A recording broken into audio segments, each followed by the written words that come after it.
Well, she's back home. Y'all, man, I greatly appreciate y'all going on this journey with me. This has been, I never would have freaking guessed that we're climbing towards 4,000 subscribers. Like, we're getting pretty decently close. I never would have guessed that this channel would have grown into this. Honestly, I didn't. And then what ended up happening was I literally kind of started just sharing details that like no other channel shares, like boring stuff. I kind of worried that it was boring. But I kind of just shared small details, and then people started commenting, thanking me for them small details. And I already knew that, like I've said a million times, I wanted to create videos that I wanted to watch whenever I was doing this, but that weren't out there. But then I was scared that everybody wanted to see racing and everybody wanted to see how to build motors and just all the complicated stuff. And then what I realized is that a lot of people are just like I was. You know, a lot of people, everybody has to start from somewhere, and a lot of people forget that. And a lot of people actually started taking good interest in the small details. But what I wanted to say is take a moment. Second trip to TKM went good, as y'all seen in the last video. I wanted to thank everybody for watching the videos again. So here's where we're at. I know a lot of people don't listen to the talking. TKM went good. Obviously, we need to, we need a smaller pulley, and we're gonna have to turn this car, you know, up some eventually. 700 or something is not gonna cut it. But I've never made a pass in my life. If you're new to the channel, I've never actually been down a drag strip. I've never staged a car, nothing. And I said I was gonna take y'all on that whole entire journey. So we're gonna grow together, and we're gonna do all this together on this channel. So if you're new to drag racing, or you want to start out, hopefully you can find motivation in the video. Maybe you can learn some things. But here's what we basically have to do. So John wanted me to go testing, he offered me to go testing with him on Sunday. He's running at Thunder Valley and is gonna be testing. And when I spoke to him, I was originally planning to possibly test at Galot if they were open, not today's Thursday. So next Thursday, possibly test at Galot. But the problem with that, John said that, you know, he prefers that we make our first pass in the daytime where he can kind of see what's going on and see. It's a little easier to work on the car, make adjustments and everything in the daytime than it is at nighttime. I'm a night owl personally, but that makes 100% sense. I mean, you can see the car better what it's doing. So we need to go test this car. We have to do some stuff first. But a lot of people are going to be asking, when is it going to the track? When is it going to the track? When is it going to the track? So I just want to go ahead and get that out of the air right now. Go ahead and clear the air and let everybody know what is going on and what you can expect. I don't think we're not going to be going to Thunder Valley this Sunday. I don't have a Hans device yet. I have 3 daughters and I have no Hans device. If you can add 2 + 2, you realize that that's not a good combination. Me and my wife are self-employed. I run a business. Not smart. You need your safety gear. It's not smart. I'm not going to Thunder Valley and testing without all proper safety gear. We have everything else. We have fire suit, gloves, shoes, helmet. Hans device, the only thing. Hans devices with the quick clicks on them and everything are running 500 and up on eBay. Now I'm sure you go on websites and probably even more than that.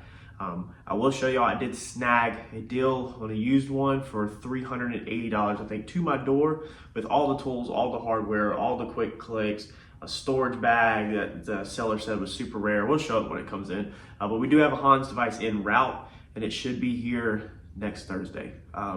So I'd like to take it to Harold's March, I think the night of the 3rd and the Saturday of the 4th. It's that weekend.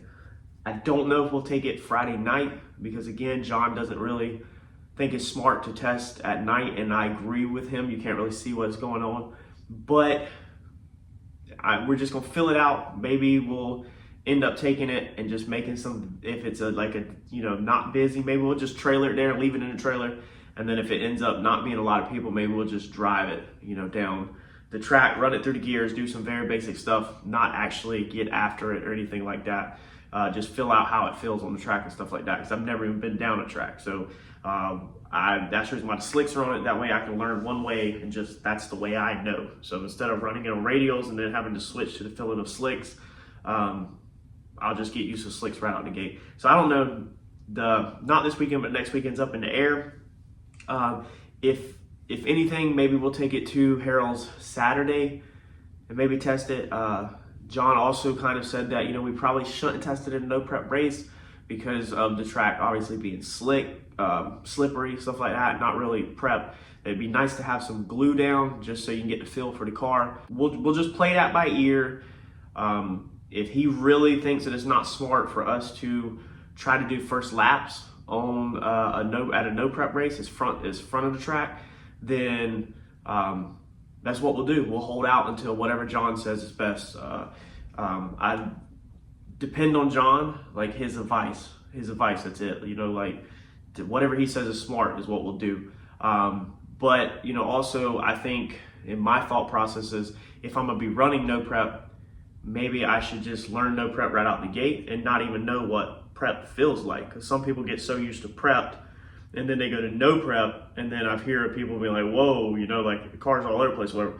So if all you know is no prep from the start, then I feel like it'd be easier to go from learning no prep to then going on to prep, which hopefully would be more like locked on rails, versus learning prepped, and that's all you kind of know, and then going backwards to less prep.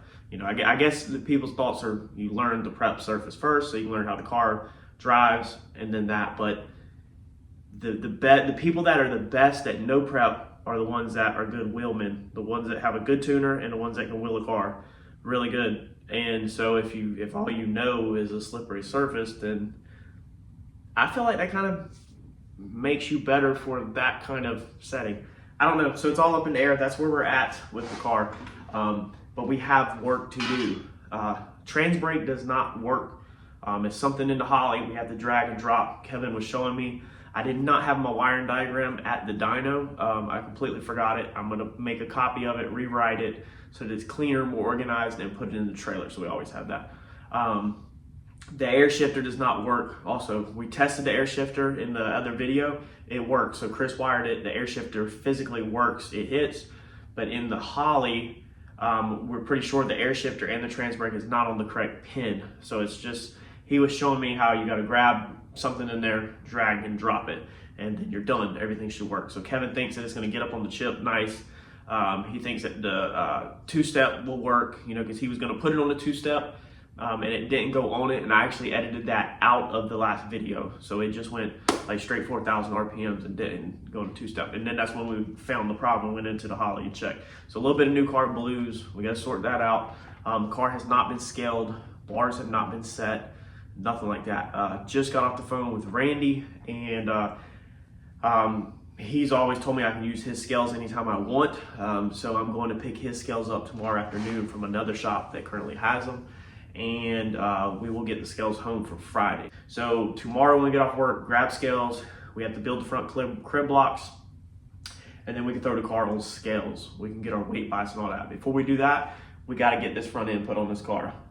Steel fenders, steel hood, a very unique front valence built out of a Buick Century rear bumper. So my front valence, if you're new to the channel, a lot of subscribers have jumped on. We blew this car up 5 months ago, and we gained a lot of subscribers, and they haven't even seen the front end on it. So for the OGs, they know what it looks like. But the new guys, unless you've seen pictures, you don't know what it looks like. The front valence is very lightweight. We are adding something to it possibly. I'm gonna show y'all. I actually filmed part of this back in December and haven't put it out yet. So we got that coming your way. We're gonna throw the grill on it. It's original grill, original steel hood that has been lightened a ton. Original steel fenders, original headlights, all that's going back on the car. So we got to get that on the car so that we know our weight. I'll go over all that, and then that way we can get our weight bias set up, and then we can also set our 4-link bars. So I'll get the numbers on where the bars are at, the measurements and everything. I'll send John the numbers. I'll send him what it is at, and then take his recommendations on what the anti-squat should be, the center of gravity. Well, excuse me. Center of gravity, all that good stuff, what that should be, and we'll make bar changes off of John's recommendations. This tire was rubbing on the dyno, did not go over that in there. You can actually see on the tread where it was rubbing, so we need to take this wheel off tomorrow and look up in the wheel well and see what is hitting. I'm not happy with how close these tires are to the wheel wells, but we're not gonna cut the car apart right now, so y'all just stay calm. Because if it was up to me and not y'all, I'd be cutting the car apart and going backwards probably and building more stuff, because I sincerely really enjoy cutting this car apart and working. But we got to figure out, make sure it's not rubbing. You can't obviously be going down to track it 60 miles an hour, 80 miles an hour, however fast this car will go, and rubbing a tire, because it'll create a blowout. It's very unsafe. So we got to take care of some stuff like that, really boring stuff, but that's where we're at. For anybody that's answering, when is it going to the track? When is it going to the track? When is it going to the track? We got work to do. We still got work to do. So tonight I figured we'll put the front end on. We'll try to get front end on. That way tomorrow I'm one step ahead, so that all the weight is on the car. And I'm excited to see what it's going to weigh. I'll go ahead and tell you on this video, I'm shooting for 29 or less. Race weight with me in it. We'll get some fuel in it. I think it's low. Again, the primary pump is not priming again, which means that it's too low to suck up, but the secondary race pump is priming just fine. That's how I pulled it in the garage. So I'm hoping for 29 or less. It's probably gonna hurt my feelings and be 3,000 or more. I've been a little sloppy on some of the weight stuff. I don't have a lot of money, so I just kind of put aluminum where I can, but I can't afford, like, there's some carbon in, but it's very small pieces here and there, but I can't really afford a lot of that stuff. So I've tried to cut as much waste as I can using aluminum, but that's pretty much it. So we'll see what it weighs. If you think that you know what it's gonna weigh, go ahead and drop it in the comments below. Actually, we'll just do it for fun. Drop it in the comments what you think the weight's gonna be, and you'll see this video before the weight video. So we also have to do alignment. So the front end has to have alignment done to it. Oh man. So yeah, we got a lot to do. So that explains everything, where we're at, what's coming up, what you can expect. Let's get this front end put on.